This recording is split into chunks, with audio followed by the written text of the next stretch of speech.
O autismo é uma disfunção global do desenvolvimento. É uma alteração que afeta a capacidade de comunicação, de socialização e de comportamento do indivíduo. O autismo hoje ele é definido como um transtorno do espectro do autismo, mas ele passou por um longo caminho para chegar nesse conceito atual. Foi chamado de síndrome autística por Leo Kanner, né, antigamente, autismo clássico, recebeu vários nomes até chegar nessa síntese hoje que a gente chama de transtorno do espectro do autismo. Eu acho que é importante a gente dizer por que transtorno. O termo no inglês, na verdade, é desordem, disorders, né? E foi traduzido aqui para nós como transtorno. Eu prefiro o termo desordem porque é apenas fora de ordem. E o transtorno, às vezes, dá uma ideia de ausência de juízo, de ausência de razão, e não é bem isso que se aplica aos indivíduos que são acometidos por essa desordem, né? E espectro porque, na verdade, a intensidade dos sintomas de alguém que tem diagnóstico de autismo varia muito. E pode ir de uma ponta do espectro a outra ponta do espectro. Nunca é igual aos indivíduos que têm essa desordem, né? Isso significa, então, que o autismo tem vários graus, é isso? Isso, é justamente isso. O autismo tem vários graus e às vezes tem, hoje se fala até de diagnósticos, na verdade, de situações subclínicas. Há indivíduos que têm um certo número de sintomas, mas não chega a fechar um diagnóstico. Então, são indivíduos que podem ter, né, digamos assim, uma vida normal. Eles sequer são percebidos dessa forma, né? Mas clinicamente, às vezes, eles têm alguns sintomas. E Vinícius, como que é feita essa classificação do grau do autismo? Olha, na verdade, como eu te disse, os diagnósticos passaram por um longo caminho, né? Inicialmente na história, Eugene Bleuler que criou o termo autismo. Autismo vem do termo auto, que é o indivíduo voltado para si mesmo.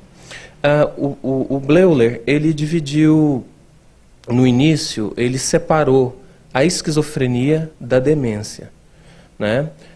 E dentro dos conceitos de esquizofrenia que ele criou, né, há muito tempo atrás, ele criou uma categoria para autista, que eram esses indivíduos voltados muito para si. Mais tarde, nesse diagnóstico, separou esquizofrenia de autismo e hoje não tem muita coisa a ver.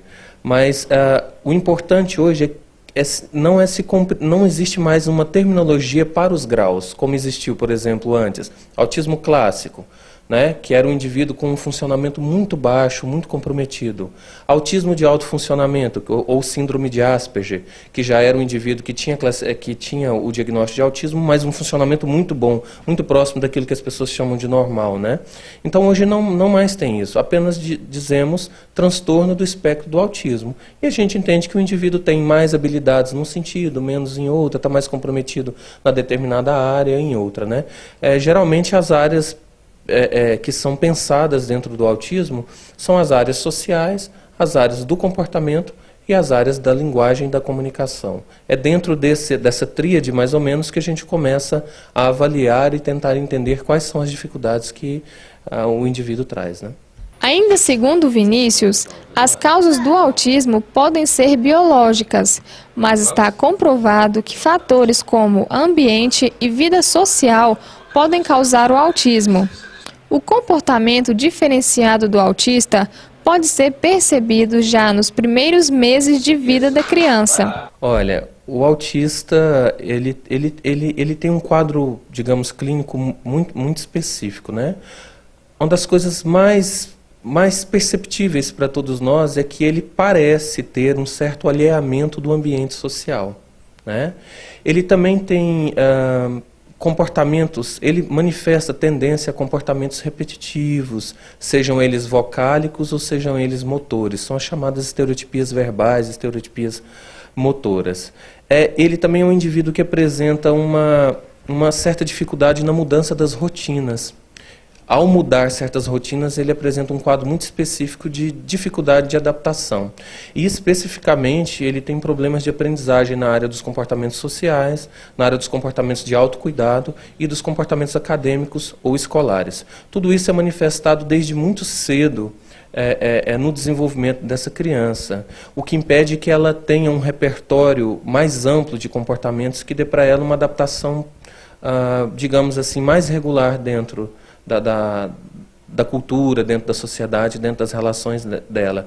Então isso causa mesmo um empobrecimento desse repertório de conduta do indivíduo, que vem daí o sofrimento da família, o sofrimento dele, né? Acompanhamentos com psicológicos, fonoaudiólogos e psicopedagogos têm o intuito de melhorar aspectos como a fala, o comportamento e a forma como o autista se relaciona com o próximo. A integração desse indivíduo com a sociedade é de fundamental importância para o seu desenvolvimento. Ele pode e ele deve estar integrado a todos os ambientes sociais, especialmente a escola. Daí vem o conceito de inclusão escolar, né? Nós, seres humanos, né, a nossa história humana é uma história de exclusão dos indivíduos diferentes. Se a gente for olhar desde a antiguidade clássica, nós expulsamos os indivíduos diferentes, ou por doenças, ou porque eles têm outra cor, ou porque eles têm outra forma de ser, né? Nos últimos séculos, a humanidade tem tido um esforço para aprender a incluir esses indivíduos. E isso chegou ao nosso tempo com o nome de inclusão escolar. O autista, até pouco tempo atrás, até um ano e pouco atrás, ele era um indivíduo que ele não tinha um lugar dentro da lei. Hoje ele tem, que é a Lei Berenice Piana de Piana, né? E hoje o indivíduo está dentro da lei, entendido como um indivíduo que traz dificuldades e que precisa receber acolhimento das instituições humanas, especificamente a escola. A escola tem um dever muito sério a cumprir com esses indivíduos. E o tratamento não está reservado apenas aos consultórios. Atividades em sociedade também são métodos utilizados pelos profissionais para a integração do autista ao meio. Noções como andar pela calçada, atravessar a rua, ir ao mercado, contar dinheiro, podem ser desenvolvidas com a ajuda do terapeuta. Por exemplo, João Pedro, você gosta de brincar, você gosta de ir para a escola, como é que é? Eu gosto de brincar e eu gosto de todos, Sabrina. E você gosta de vir aqui estar conversando com o Vinícius? Sim, Sabrina, eu gosto muito. Como que é na escola? Conta pra mim um pouquinho. Tenho muitos coleguinhas e gosto muito de brincar, não é?